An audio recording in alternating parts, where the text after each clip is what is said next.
বোকার মতন কথা বলো না তিথি। ব্যবসা, এটা একটা ব্যবসা, বাচ্চাদের হাতের মোয়া নয় যে চাইলে আমার হয়ে গেল। এতদিন ধরে তো আমি চেষ্টাই করে যাচ্ছি, তাই না?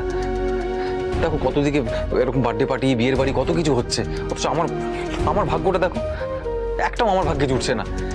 এরকম একটা দিন আসবে আমি ভাবতেও পারিনি গো। এখন ভাবছি ছোট কাকার কথা শুনে ছোট কাকার কোম্পানিতে ঢুকে যাওয়াটাই ভালো ছিল। কেন যে ঢুকলাম না কে জানে। সেই রাস্তা তো তুমি নিজেই বন্ধ করে দিয়েছো। তিথি তিথি আমার কথাটা শোনো না, বলছি তুমি একটু কাকুকে গিয়ে বুঝিয়ে বলো না একটু। বাবাকে? হ্যাঁ। বাবাকে আমি কি বলবো? দেখো তুমি যদি কাকুকে বুঝিয়ে বলো যে ছোট কাকুকে বলতে আমাদের একটু সাহায্য করতে, ছোট কাকু কিন্তু কাকুর কথা ফেলতে পারবে না। কত সহজে কথাটা বলে দিলে না তুমি।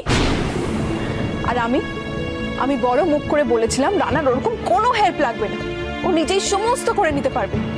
তাছাড়া তুমিও তো ছোট কাকাকে কম বড় বড় কথা শোনাওনি। নিজের ব্যবসা নিজেই দাঁড় করিয়ে নিতে পারবে, ছোট কাকার থেকেও বড় গাড়ি কিনবে। মনে পড়ছে? সব মনে আছে। এরপরে যখন নীরারা জানতে পারবে যে আমি আমার বরের জন্য ছোট কাকার সামনে হাত পেতেছি, আমার মুখটা কোথায় যাবে বলো তো?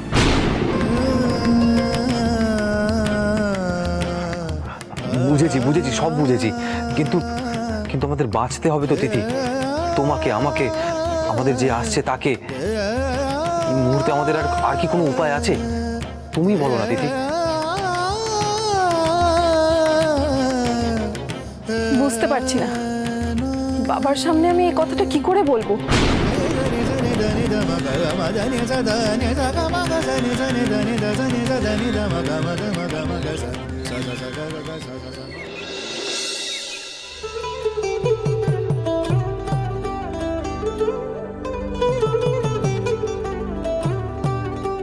উসুল হয়ে গেল, মার এতদিনে তার ছেলেকে বিয়ে দেওয়া উসুল হয়ে গেল। কি কথা ছিড়ি রে সোনা, বিয়ে কি ব্যবসা নাকি যে উসুল হয়ে যাবে? দিদা ওকে এভাবে কেন বলছো? ও তো খারাপ কিছু বলেনি, আসলে ওর মুখটাই তো খারাপ, তাই ভালো কথা বলতে পারে না, কি তাই না? হ্যাঁ ছোটদা, তুই না সবসময় আমাকে এরকম গা জ্বালিয়ে কথা একদম বলবি না। হাতটা চলে যায় আমার। সকাল থেকে না পড়াশোনা করে আমি বাচ্চাদের নাম সিলেক্ট করলাম, তাও তাও সেই আমাকেই কথা শুনতে হবে। আচ্ছা ঠিক আছে, সরি। আচ্ছা বল তো তুই কি নাম ভাবলি, বল। শুনবি? বল। দাঁড়া বলছি। দেখ, ছেলেদের নামের আমি একটা লিস্ট করেছি। সেই নামের মধ্যে হ্যাঁ জিৎ, একটা হচ্ছে জয়, আর একটা হচ্ছে জিতু, ব্যাস। আর মেয়েদের নামে হচ্ছে রোজি, পলি, কোটি আর রিনি। এ বাবা, কি সব নাম! না না বাবা, না না, এইসব নাম চলবে না, মোটেই চলবে না। তোমাদের না সবেতেই একেবারে ঝকমারি, জানো তো? এর জন্য তোমাদের জন্য কিচ্ছু করা উচিত নয়। আমার তো তোমাদের ব্যাপারে কোনো কথা বলারই দরকার ছিল না। ফালতু ফালতু নিজের মান সম্মানটা আমি নষ্ট করলাম। থাকো তোমরা, আমি বাড়ির বাইরেই অনেক ভালো থাকি। চললাম আমি। ফেরার সময় কিছু ভালো নাম ভেবে আসিস, যেটা আমাদের মায়ের পছন্দ হবে। এসব নাম ধাম নিয়ে এখনই মাথা না গামিয়ে অন্য কথা ভাব। এগুলো তো ইনরোড করা উচিত, নইলে ভালো দেখায় না। কি বলছেন ছেড়ে কাশুন তো মাসিমা? কি পরপর বলি। 1 নম্বর হলো নীরার বাড়িতে খবর দিতে হবে, আর 2 নম্বর হলো নীরাকে একটা ভালো ডাক্তারের কাছে নিয়ে যেতে হবে। এই হচ্ছে আপনাকে নিয়ে ঝামেলা, জানেন তো? শাক বাচ্চুন না, আমার সংসারে ঝামেলা বাঁচতে কে বলেছে আপনাকে? হ্যাঁ বাবা, এত কথা শোনানোর কি আছে রে মন্দিরা? আমি তো তোদের পরিবারের ভালো চাই নাকি? আমায় ক্ষমা দিন, আপনাকে আর ভালো চাইতে হবে না, হাত জোর করছি। কি সংসার সামলাতে সামলাতে পাগল হয়ে যাচ্ছে। দেখছেন তো কি অবস্থা। এখন আমার বেয়াই মাসের সময় হলো না, এসে একটা সই করে দিয়ে যাবেন যাতে রেজিস্ট্রিটা হয়। তিনি অসুখের দোহাই দিয়ে আসছেন না, আর এদিকে মেয়েটাকে সামলে যাচ্ছে, মাঝখান থেকে আমার ছেলের কাজের কাজটা হচ্ছে না। তিনি আসতে পারছেন না একটা সামান্য সই করতে, আর আমার ছেলেকে নিয়ে যেতে হবে তার মেয়েকে কিনা ডাক্তারের কাছে সব দেখাতে। এ কিরকম আপনার অদ্ভুত বিচার? হ্যাঁ, আমার বাড়ির ছেলেমেয়েরা তো অদ্ভুত আবদার করতে পারে না আমার কাছে।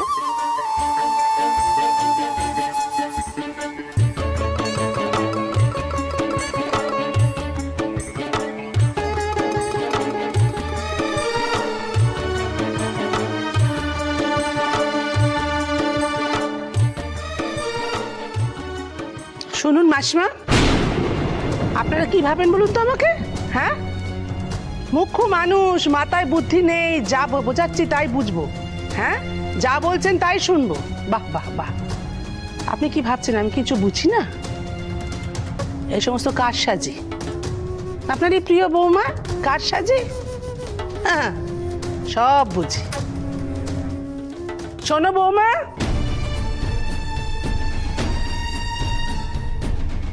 শোনো বৌমা, দিদাকে দিয়ে সব কথাগুলো আমাকে বলাচ্ছ তো, তা বলাও, কিন্তু তাতে সত্যিটা মিথ্যে হয়ে যাবে না মা।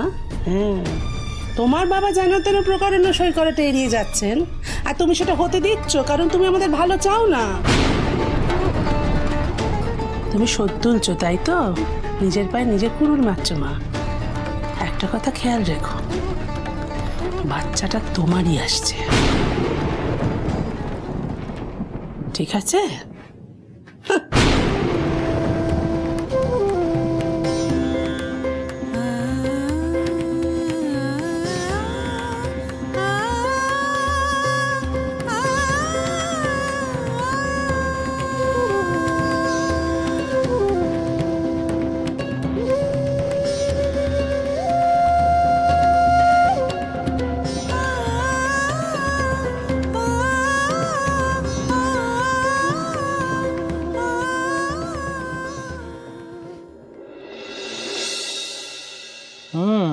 ভেরি গুড, একদম ঠিক আছে আবির, বেশ ভালো রিকভারি করছে।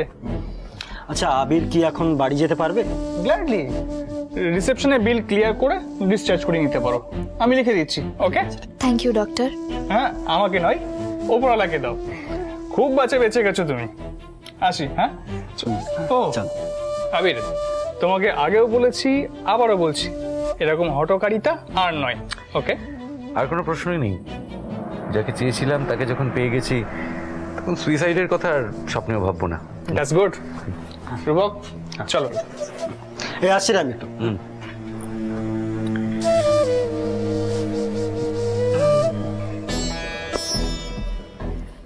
না, এটা নার্সিং হোম, কেউ দেখলে কি বলবে? দেখো, ডক্টর তো পারমিশন দিয়েই ফেলেছেন।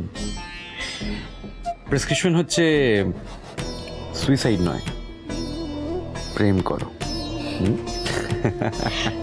আচ্ছা আবির, এই যে তুমি নার্সিং হোমে ভর্তি হলে, কই তোমার মা বাবা এলেন না তো?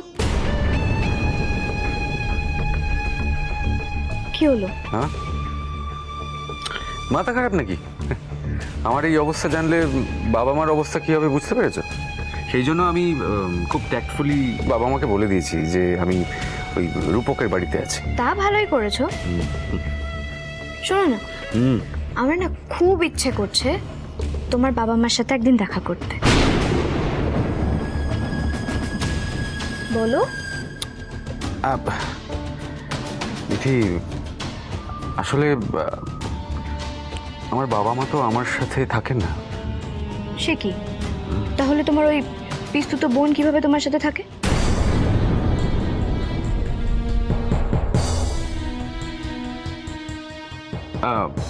ওই পিসি পিসি আমাদের সাথে থাকেন, তাও সব সময় না, মাঝে মাঝে। তাহলে তোমার পিসির সঙ্গে আমি দেখা করব। জানো তো, আমার খুব ইচ্ছা করে তোমার বাড়ির লোকেদের সাথে আলাপ করতে। ঠিক আছে, যে কোনো দিন, যেদিন বলবে। হ্যাঁ, মানে তোমার এই আবদার না রাখলে হয়তো তুমি আমাকে তোমার এই হাতটা আর ধরতে দেবে না।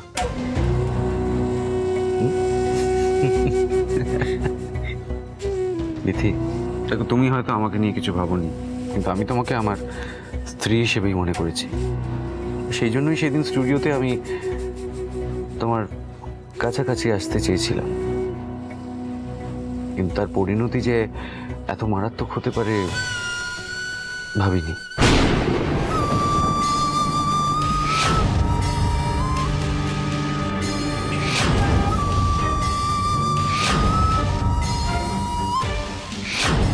বিশ্বাস করো, তোমাকে ঘিরে আমার স্বপ্নতে কোনো ফাঁকি নেই বিধি। সেই জন্যই তো সেদিন ভালোবেসে আমি তোমাকে বুকে নিতে চেয়েছিলাম, অন্য কোনো মানসিকতা নিয়ে ছোঁয়ার চেষ্টা করিনি আমি। কিন্তু আমারই দুর্ভাগ্য, তুমি আমাকে এখনো বিশ্বাস করি তো, মন প্রাণ দিয়ে আমি তোমাকে বিশ্বাস করি।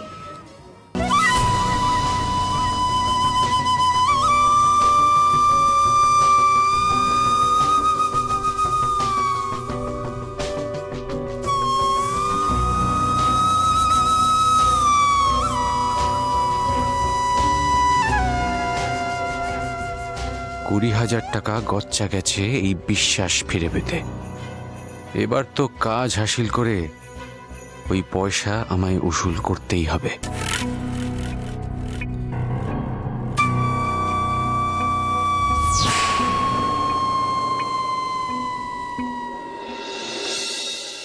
কি হয়েছে সোনা? মুখ দেখে মনে হচ্ছে আকাশে কালো মেঘ জমেছে। কি হয়েছে মা? নতুন করে আর কি হবে বলো, বাড়িতে তো একটার পর একটা ঝামেলা লেগেই আছে। ও মা, আবার কি নিয়ে ঝামেলা হলো গো? দেখো না, সকাল থেকে আমি নেট ঘেটে ঘেটে কত বাচ্চাদের নাম সিলেক্ট করলাম, সেগুলো কারোর পছন্দই হলো না। ও মা, এটা আবার কোনো ঝামেলা? না না, হ্যাঁ, কিন্তু বাচ্চার নাম কেন? হ্যাঁ, বৌদি তো প্রেগনেন্ট।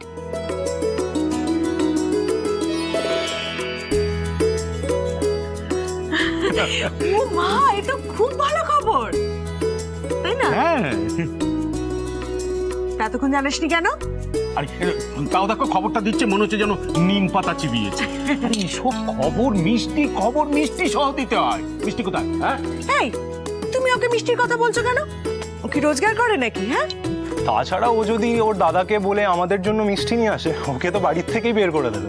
দিক না বের করে, তাতে কি হয়েছে? ওর কি থাকার জায়গার অভাব আছে নাকি? হ্যাঁ, আমাদের বাড়িতে থাকবে। কিরে,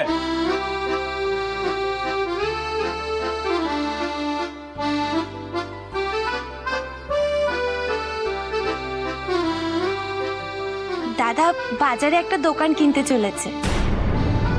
তাই নাকি? এটা খুব ভালো খবর, তাই? যা শোনা, ইন্দ্রদা কার দোকান কিনছে তুমি জানো? না, সেটা তো আমি জানি না। আচ্ছা, কত টাকায় দোকানটা পেলো? দেখো, তুমি এমন প্রশ্ন করছো না রঞ্জনদা, যেগুলোর কোনো উত্তরই আমার কাছে নেই। রেজিস্ট্রি হয়েছে কিনা সেটা তো জানো? না, সেটাও তো আমি জানি না। শুধু আমি একটা কথাই জানি, দাদা যেখানে দোকানটা কিনছে সেটা দীপক কাকুর অফিসের ঠিক পাশেই। তবে কত দাম, কবে রেজিস্ট্রি, এসব আমার জানা নেই। হ্যালো, হ্যাঁ বল রে। আরে আমি তো তোর বাড়িতেই। ওকে ওকে, ঠিক আছে, তুই ওয়েট কর, আমি আসছি। কাকিমা শোনো না, রাধা আমাকে ফোন করলো টিউশনে ব্যাস থেকে। আসলে ওর আজকে অনেকটা লেট হয়ে গেছে, ওই কারণে ও আমাকে বললো ও আজকে আর বাড়িতে আসবে না, ও বাস স্ট্যান্ডে আমার জন্য ওয়েট করছে। ওখান থেকে আমরা একসাথে কলেজে চলে যাব। হ্যাঁ কাকু, আসছি। রঞ্জন, আসছি। হ্যাঁ হ্যাঁ, ঠিক আছে। সাবধানে যাস। আর শোন না, বলছি যে রাধাকে বলিস না রে একবার আমাকে ফোন করতে, একটু দরকার। বাবা, কোনো না কোনো ভাবে ইন্দ্রর এই দোকানটা আটকাতে হবে। আমাদের ক্লায়েন্ট হাতিয়ে নিয়েছিল না, ঠিক এইভাবেই ওর দোকানটা হাতিয়ে ওকে উচিত শিক্ষা দেব। তোকে কি বলবো বুঝতে পারছি না তিথি। এখানে না বোঝার মতন কি আছে বাবা? ছোট কাকা যদি ইন্দ্রকে ওর ব্যবসার জন্য হেল্প করতে পারে, তাহলে রানাকে করতে অসুবিধে কোথায় বলো তো? কি হয়েছে দিবে? আর তাছাড়া তুমি তো জানোই রানা কত ধার দেনা করে রেখেছে। ছোট কাকা যদি ওকে একটু সাহায্য করে, তাহলে ও সেই ধার দেনাগুলো মিটিয়ে অন্তত নিজের ব্যবসাটা দাঁড় করাতে পারবে। আর কাকাকে তো ইন্দ্রর মতো অতগুলো টাকা দিতে হচ্ছে না। বুঝলাম তোর কথা, কিন্তু মানতে তো পারছি না। তোর মনে আছে তুই একদিন নিজেই বলেছিলি রানাকে স্বাবলম্বী করতে চাস তুই। আর তাছাড়া অলোক তো রানাকে সাহায্য করতে চেয়েছিল, রানাই তো চাইনি তখন। বাবা, তখন আর এখনের মধ্যে পরিস্থিতিটা অনেকটা আলাদা। কি আলাদা? অলোক ইন্দ্রকে ওর ব্যবসায় হেল্প করেছে, তাই তো? দি ভাই, আজ আমি তোর আর বাবার কথার মাঝে আসতে বাধ্য হচ্ছি। বাবা তো কিছু ভুল বলেনি, মানুষ কত করবে দি ভাই? আর রানাদার ব্যবসা চলছে না, তার জন্য কে দায়ী, বাবা না কাকা? তুই কেন বারবার বাবার উপর এভাবে চাপ সৃষ্টি করিস দি ভাই? কি বললি তুই? আমি আমি বাবার উপর চাপ সৃষ্টি করছি? আর তোর মেজদি আর ইন্দ্রদা এসে যখন টাকাগুলো নিল তখন তার বেলায় কিছু নয় না? সত্যি কি অদ্ভুত বিচার রে তোদের। তুই ভুল করছিস মা, ভুল করছিস। ইন্দ্র আর নীরার ব্যাপারটা আলাদা। ওরা নিজেরাই দোকানের ব্যাপারে অলোকের সাহায্য চেয়েছিল, যেখানে থাক বাবা, আমি আর ওদের কথা শুনতে চাইছি না গো। নীরা ইন্দ্র শুনে শুনে আমি যেমন ক্লান্ত তেমনই বিরক্ত। ঠিক আছে, কি বলতে চাস তুই বল। আমার পরিষ্কার কথা হলো, তুমি যদি সত্যি রানাকে নিজের জামাই মনে করো, যদি সত্যি ওকে নিজের ছেলের চোখে দেখো, তাহলে আমাদের এই অসময়ে তুমি বাবা হিসেবে আমাদের পাশে দাঁড়িও। আর তুমি যদি সেটা না করতে পারো, তাহলে আমরা কি খাচ্ছি, কি করছি, কিভাবে বেঁচে আছি, প্লিজ প্লিজ আমাদের কোনো খবর তুমি নিতে এসো না। দি ভাই, দি ভাই,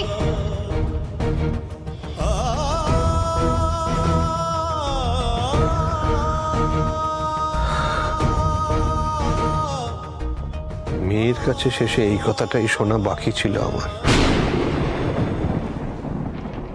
দি ভাই দাঁড়া। তোদের রাগের মাথায় কথা বলা অনেকদিন ধরে সহ্য করছি।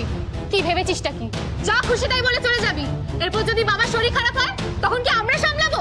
মন, আমার বলা একটা কথাও কি মিথ্যে? বাবা কি সবসময় নিরপেক্ষ নেয় না? তুই তো নিজেই জানিস কাকা ইন্দ্রকে দোকান কিনে দিতে চলেছে, ওকে চাকরি দিয়েছে। তাহলে রানাকে একটু হেল্প করলে কি মহাভারত অশুদ্ধ হয়ে যাবে? আর কাকার তো টাকার কোনো অভাব নেই, তাহলে বাবা কেন কাকাকে বলতে পারছে না? অদ্ভুত কথা বলছিস তো দি ভাই, তোর কি মাথা খারাপ হয়ে গেছে? বাবা তো তখন বললো মেজদি আর ইন্দ্রদা নিজেই কাকার সাথে কথা বলে নিচে দোকান নিয়ে, এর মধ্যে বাবা আসছে কোত্থেকে? আর তাছাড়া কাকা তো বাইরে থেকে ফিরেই রানাদাকে চাকরির অফার দিয়েছিল, তখন রানাদাকে বড় বড় কথা বলতে কে বলেছিল? বাবা।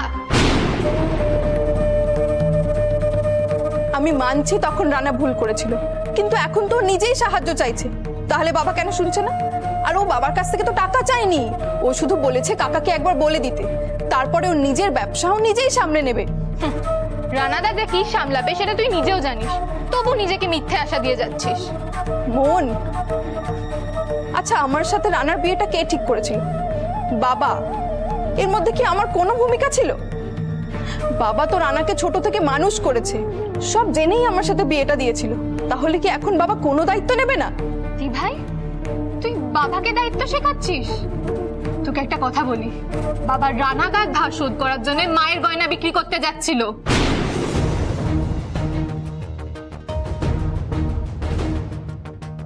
মন, এসব কথা এখন থাক। কেন থাকবে বাবা? যাকে যেটা বলা উচিত সেটা যদি না বলা হয় তাহলে আরো ঝামেলা বাড়ে। দি ভাই, মায়ের গয়না বিক্রি করা থেকে আমি বাবাকে থামিয়েছি। পরে বলিস না বাবা সেটা কেন করলো না, অভিযোগ করতে আসিস না। এত কিছু পরও বলবি বাবা তোদের নিয়ে কিচ্ছু ভাবে না? বাবা, বাবা আমাকে ক্ষমা করে দিও বাবা, কিছু না জেনে আমি তোমাকে অনেকগুলো কথা বলে ফেলেছি। আসলে কি জানো তো, অভাব বোধহয় মানুষকে এতটাই নিষ্ঠুর করে তোলে, তাই না?